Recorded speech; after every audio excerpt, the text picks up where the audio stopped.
السلام عليكم ورحمة الله وبركاته. أهلا بكل إخواتي الزملكاوية اللي مش مقصرين معايا في الدعم.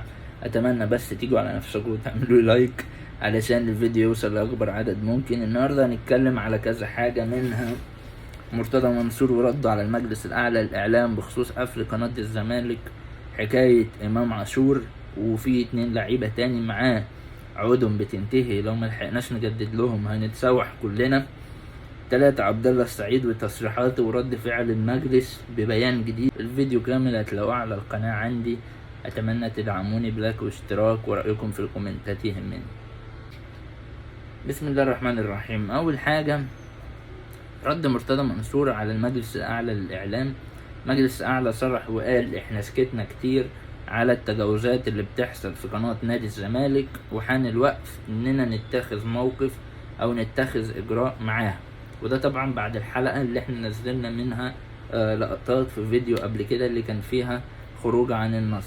طيب، سأل مرتضى منصور أو المستشار مرتضى منصور عن الموضوع وقال الحلقتين دول ملهمش علاقة بالزمالك ولا ليهم علاقة بقناة الزمالك ولا بالأهلي.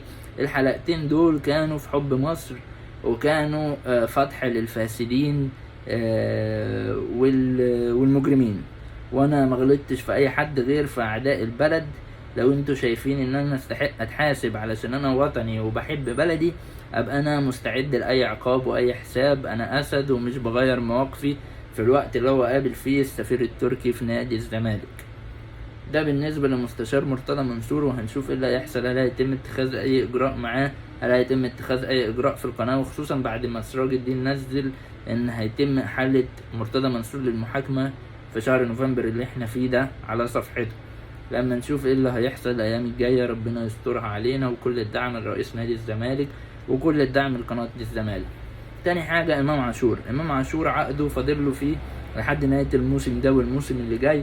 الاتنين لاعيبة اللي معاه فتوح ومحمد صبحي. الكلام في مجلس الإدارة بشكل كبير على ان هيتم الاجتماع بيهم بعد ما يرجعوا من المنتخب، وهيتم التجديد ليهم. وامام عاشور قال انا اتنزلت عن فلوس من مستحقاتي علشان اجي الزمالك، وانا بحب الزمالك، وحتى لو جه عليا وقت هحترف او همشي هيبقى عن طريق نادي الزمالك. وامام عاشور عايز يجدد العقد بتاعه ب2 مليون، الزمالك هيخليه 7 وتصاعدي لحد ما يوصل 11. امام عاشور عايز 15 مليون، وهنشوف هل هيوصلوا لحل وسط يرضي جميع الاطراف ولا لا بعد ما يرجعوا من ودية الكويت باذن الله. عبد الله السعيد في تصريحات نارية قال مسؤولين النادي الاهلي عايزين يتحكموا في اللعيبة على مزاجهم ويتحكموا في مستقبل اللعيبة، وانا توقيعي لنادي الزمالك قتلهم، عمل لهم خرم في دماغهم يعني بمعنى اصح. رد عليه مجلس الادارة ان احنا بندرس تصريحاتك بشكل كبير، وهنشوف قانونيا لو في اي حاجة علشان نتخذ ضدك اجراء قانوني. يعني احنا مقموصين وهنروح نشتكيك من الاخر. في نفس الوقت اسامة حسني طلع قال اهلي مين اللي يدمر مستقبلك يا عبد الله؟ يعني احنا الاهلي بناخد البطولات. من بعد ما مشيت احنا خدنا 10 بطولات، شوف انت خدت كام بطولة بره النادي الاهلي. وقال بص على شيكابالا. اسامة حسني بيضرب المثل بشيكابالا اللي هو ما يجيش حاجة في ربعه، اللي جمهور الاهلي تقريبا نسي مين اسامة حسني ده، لولا ان هو نسيب الخطيب تقريبا احنا ما كناش عرفنا مين اسامة حسني ده. وشيكابالا لحد يومنا معشوق جماهير نادي الزمالك، وشيكابالا بالنسبة لنا خط احمر. اتمنى لو عجبكم الفيديو تدعموني بلايك واشتراك، والسلام عليكم ورحمة الله.